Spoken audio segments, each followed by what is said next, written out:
Baik, teman-teman kelas 10 IPS 1, bertemu lagi di mata pelajaran geografi ya pada pertemuan kelima. Alhamdulillah kita bisa melakukan pembelajaran dengan tatap maya ya, karena kebetulan saya ada rapat tadi tidak bisa masuk ke ruang kelas sehingga digantikan pada jam berikut yang kosong. Nah, di sini teman-teman ada yang tahu tidak materi apa yang akan disampaikan pada pertemuan kali ini? Ya, benar sekali ya. Pada pertemuan kali ini kita akan membahas mengenai langkah-langkah penelitian geografi sendiri ya. Mungkin eh, kita hanya mengulas sedikit saja tentang penelitian geografi karena yang lebih mendalam itu akan kita pelajari di tingkat lanjut ya di perguruan tinggi. Jadi izinkan saya untuk share screen dulu ya teman-teman. Teman-teman diharapkan on cam terlebih dahulu ya, karena ini akan menjadi absensi itu, mengecek kehadiran.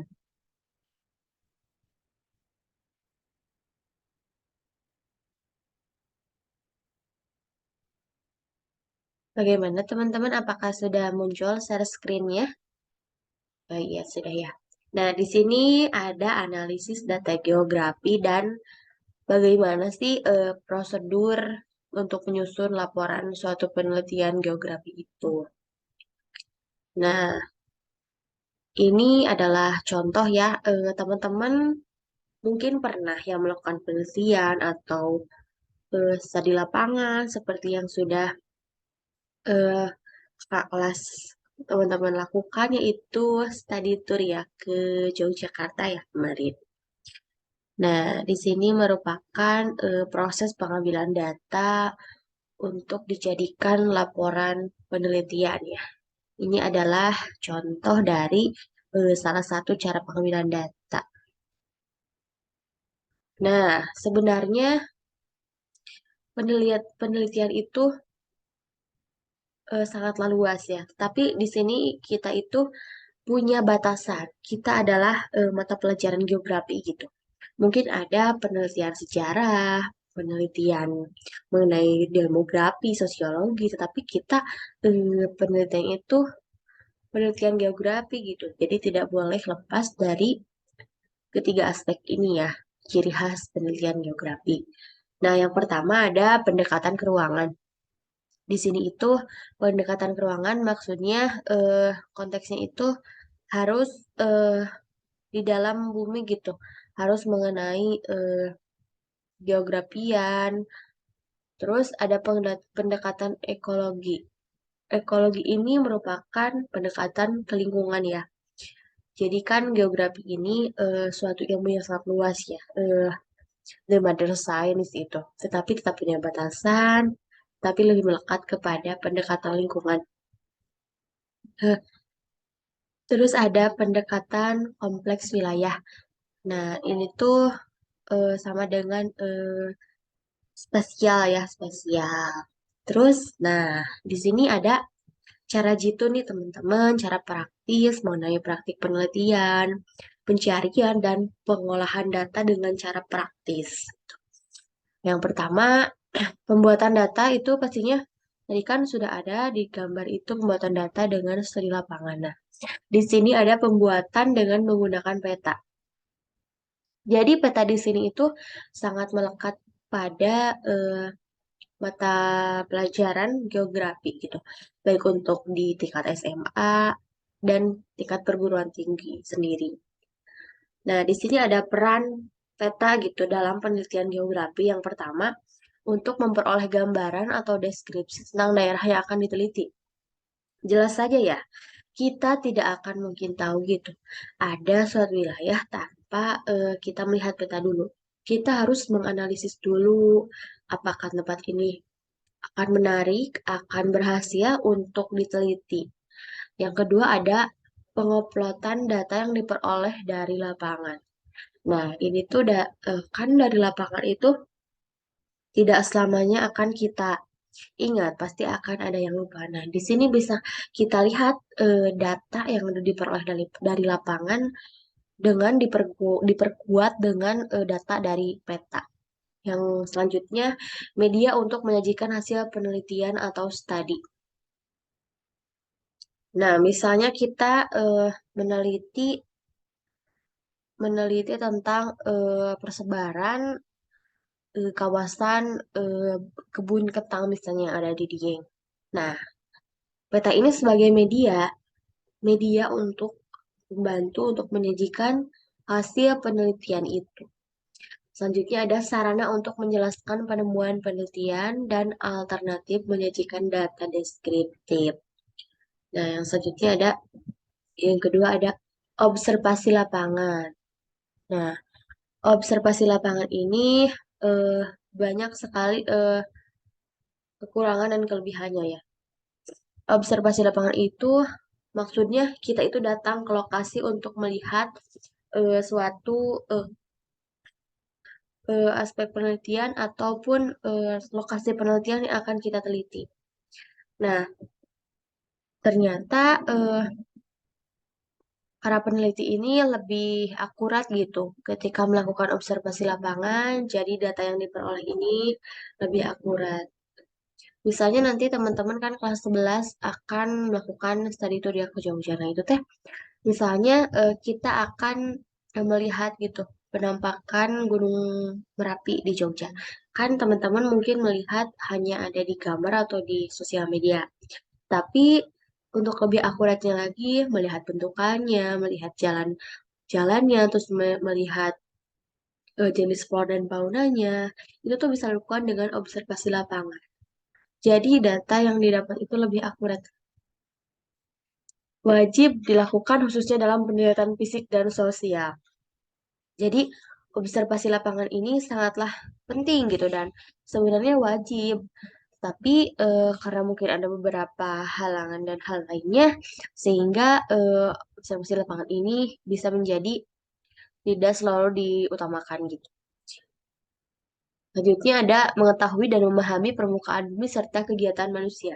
Seperti yang sudah saya jelaskan tadi, bahwa misalnya ketika kita ke Gunung Merapi, kita bisa memahami permukaan bumi, bentukan buminya bagaimana, terus kegiatan manusia, sosial budaya yang ada di sekitar lereng Gunung Merapi itu bagaimana. Selanjutnya ada pengambilan data dengan cara dokumentasi. Jelas saja ya, dokumentasi ini untuk memperkuat hasil pencarian penelitian kita. Kecakapan menyusun hasil dokumentasi yang didapat di lapangan menjadi informasi yang akurat dan bukti dalam analisis penelitian geografi. Misal dalam melakukan penelitian daerah rawan banjir, maka peneliti itu harus mempunyai gambar atau foto lokasi daerah banjir. Jadi mana mungkin gitu kita bisa meneliti tetapi kita tidak melihat kalau ada bukti bahwa tempat itu menjadi daerah rawan banjir. Jadi minimal kita harus mempunyai gambar atau foto lokasi daerah rawan banjir. Selanjutnya ada menentukan model dari hasil analisis penelitian geografi. Nah, untuk menentukan model dari hasil analisis penelitian geografi, yang pertama kita harus menentukan atau menuangkan hasil analisis dari penelitian. Yang selanjutnya ada interpretasi data, penyaring eh, data itu masuknya ke bidang apa. Yang selanjutnya menentukan model. Menentukan model di sini bisa berupa pola penyebaran, gambar, grafik, ataupun diagram. Misalnya, kita meneliti tentang mata pencaharian di pantai Pangandaran. Nah, hasil penelitiannya itu banyak yang membuat mata pencaharian sebagai nelayan, yang kedua tambak tani tambak udang, ketiga ada sebagai pedagang, keempat sebagai pekerja hotel misalnya. Terus itu data T diinterpretasi data, disaring, terus dilengkapi lagi, datanya diperkuat. Nah, yang selanjutnya itu menentukan model.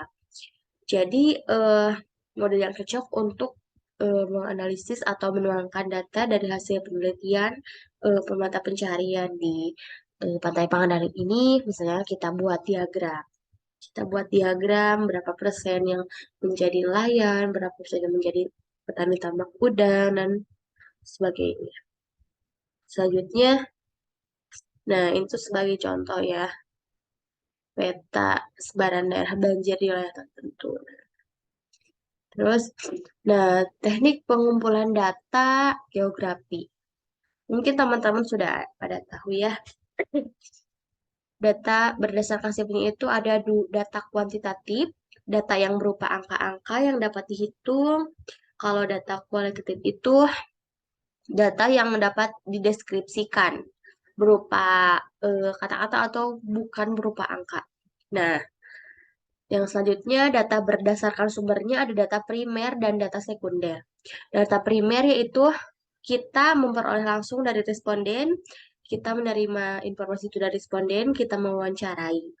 Kalau data sekunder, penelitian orang lain, kita amati, tiru modifikasi, kita saring, kita gunakan referensi dari orang lain, gitu. Terus ada observasi. Observasi ini ada dua, observasi langsung dan observasi tidak langsung. Observasi langsung ketika suatu peristiwa yang akan kita teliti itu sedang terjadi dan kita menelitinya itu langsung melihat kejadian. Yang kemudian observasi tidak langsung tidak saat peristiwa yang diteliti terjadi tetapi di kemudian hari. Kalau observasi langsung, misalnya kita meneliti tentang petani teh ya di daerah Tarajuk. Nah, kita akan meneliti pendapatan eh, harian petani teh. Nah, itu bisa observasi langsung dengan melihat bagaimana metiknya, terus proses pembuatan, pengolahannya, dan proses pemasarannya. Nah, ini tuh contoh observasi langsung. Kalau observasi tidak langsung, eh, ketika yang kita teliti itu sedang tidak dalam peristiwa yang akan kita teliti, tetapi di kemudian hari. Selanjutnya ada dengan metode teknik pengolahan data itu dengan metode wawancara. Nah, wawancara itu ternyata ada dua. Ada wawancara terstruktur dan wawancara tidak terstruktur. Kalau wawancara terstruktur itu kita yang merancang pertanyaan pastinya ya kita teman-teman.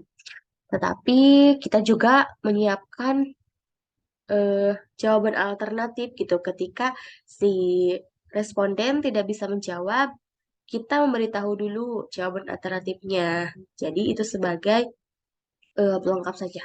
Kalau wawancara tidak berstruktur, kita spontan tanpa menyusun daftar pertanyaan sebelumnya. Jadi teman-teman pilih yang mau wawancara berstruktur atau wawancara tidak berstruktur. Selanjutnya ada menggunakan angket. Angket sendiri ada tiga jenis ya. Ada angket tertutup, angket terbuka, dan angket kombinasi dari keduanya atau disebut angket semi terbuka. Nah, yang pertama ada angket tertutup, di mana pertanyaan dan alternatif jawabannya itu telah ditentukan, sehingga responden itu responden ini hanya tinggal memilih. Misalnya di sini, jawabannya itu hanya iya atau tidak. Dan ini tuh sudah ditentukan oleh kita yang akan meneliti, yang akan mewawancara. Jadi responden tinggal memilih jawaban ya atau tidak. Ini merupakan angka tertutup. Kalau angka terbuka atau angka tidak berstruktur, responden sangat bebas menjawab pertanyaan sesuai dengan pendapatnya sendiri. Jadi jawabannya akan lebih luas dan akan lebih beragam. Tidak seperti angka tertutup.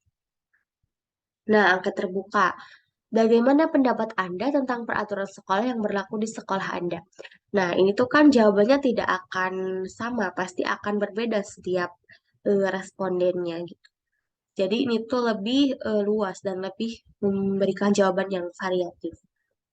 Selanjutnya ada kombinasi antara keduanya. Jadi ini tuh disusun dengan memberikan alternatif jawaban, namun responden diperbolehkan untuk menentukan jawaban sendiri. Nah, kita sebagai yang mewawancari menyiapkan jawaban alternatif, tapi responden juga diminta untuk menentukan pendapatnya atau jawabannya sendiri. Yang selanjutnya ada studi kepustakaan. Studi kepustakaan dilakukan untuk berkenaan dengan metode pengolahan data pustaka dengan cara membaca dan mencatat. Jadi membaca dan mencatat bukan memindahkan data dari orang lain untuk kita. Bukan, karena itu plagiarisme. Sumbernya bisa dari majalah, buku, jurnal, referensi koran, radio, media massa, media elektronik, dan sebagainya. Jadi teman-teman di sini tuh dijadikan referensi, dijadikan acuan, tetapi bukan untuk di copy paste. Selanjutnya ada studi dokumenter. Teknik pengumpulan data dengan menghimpun dan menganalisis dokumen-dokumen, baik itu dokumen tertulis, gambar, hasil karya, maupun elektronik. Dokumen yang diperoleh kemudian dianalisis, dibandingkan dan dipadukan sintesis, membentuk satu kajian yang sistematis, terpadu, dan utuh. Jadi, studi dokumenter ini dengan menganalisis dokumen-dokumen, dokumen-dokumen di masa lalu yang memberikan banyak menyimpan banyak informasi. Jadi itu kita himpun terus analisis, bisa dokumen yang tertulis seperti buku, bisa gambar atau hasil karya maupun elektronik. Jadi mungkin hampir sama ya seperti studi kepustakaan. Nah, yang selanjutnya ada teknik pengolahan data. Biasanya teknik pengolahan data itu digunakan untuk data kuantitatif atau data berupa angka-angka. Nah, yang pertama ada editing data. Jadi, data hasil dari metode kuantitatif kita edit dulu, kita eh, pisahkan dulu, kita rancang, kita siapkan. Yang selanjutnya ada coding data. Jadi, coding data ini merupakan eh, jawaban responden diklasifikasikan dengan menggunakan kode tertentu berupa angka. Misalnya, di sini ada contoh, apakah pendidikan terakhir yang pernah Anda tempuh? Yang ada SD, SMP, SMA, diploma, S1, S2, dan S3. SD dikode dengan nomor 1, SMP nomor 2, SMA nomor 3, diploma 4, dan seterusnya. Jadi, coding data ini berguna untuk memudahkan dalam proses pembacaan data. Jadi, supaya tidak ribet, makanya karena namanya data kuantitatif, kita harus menggunakan angka atau kode. Kode ini berupa angka-angka yang mewakili dari jawaban-jawaban ini. Yang selanjutnya ada tabulasi data. Tabulasi data ini penyempurnaan dari coding data. Mungkin hampir sama, hanya saja ini tuh finishnya atau finalnya gitu. Di akhir disempurnakan. Yang selanjutnya ada teknik analisa data geografi. Teknik analisa data geografi ada dua, ada dari data kualitatif, data berupa simbol, deskripsi, gambar, kata. Selanjutnya data kuantitatif, data dalam bentuk angka yang biasa didapatkan dari hasil pengukuran. Nah, yang selanjutnya ada metode analisa. Metode analisa setelah data diolah, kemudian data itu dianalisa. Dianalisa menggunakan metode analisis deskriptif, bisa menggunakan mean atau rata-rata, mediannya berapa, nilai tengahnya berapa, terus frekuensinya ada berapa, standar deviasinya berapa, ranknya berapa, mode-nya berapa, dan skewness-nya berapa. Jadi ini tuh kita harus lakukan metode analisa supaya ada kesimpulan yang lebih. Nah, selanjutnya ada diuji hipotesanya dulu, hipotesisnya diuji dulu. Tujuannya yaitu menentukan apakah dugaan tentang karakteristik dari yang kita teliti atau suatu populasi didukung kuat oleh informasi yang diperoleh dari observasi dari pengumpulan data atau tidak. Ya, ini itu menggunakan salah satunya yang Ibu berikan ini menggunakan hipotesis statistik.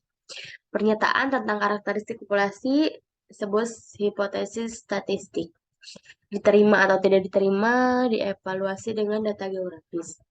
Misal, pernyataan benar dan salah, berarti ada dua hipotesis atau dua dugaan. Jadi hipotesis H dan hipotesis H1 kodenya ini ya. Terus sehingga berdasarkan data observasi, pengambilan keputusan harus menyimpulkan menolak. Jadi kalau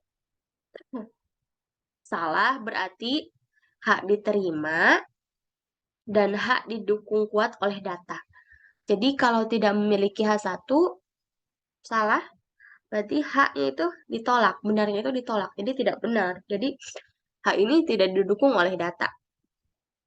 Proses untuk sampai pada pilihan kesimpulan tersebut dinamakan uji hipotesis statistik. Jadi kalau akan melakukan penelitian atau teknik pengumpulan data, kita harus melakukan uji hipotesis atau dugaan dulu. Dugaan sementara terlebih dahulu. Selanjutnya ya, yang terakhir ada susunan laporan hasil penelitian. Jadi di akhir teman-teman akan saya bagikan menjadi beberapa kelompok untuk melakukan observasi lapangan mengenai mata pencaharian di daerah masing-masing. Nanti saya bagikan kelompoknya, nanti saya share. Yang pertama, untuk bab satunya seperti ini, latar belakang masalah penelitian, tujuan kegunaan penelitian, terus literatur. Jadi teman-teman itu harus ada buku atau referensi literatur, baik itu dari e-book, jurnal, dan buku referensi lainnya.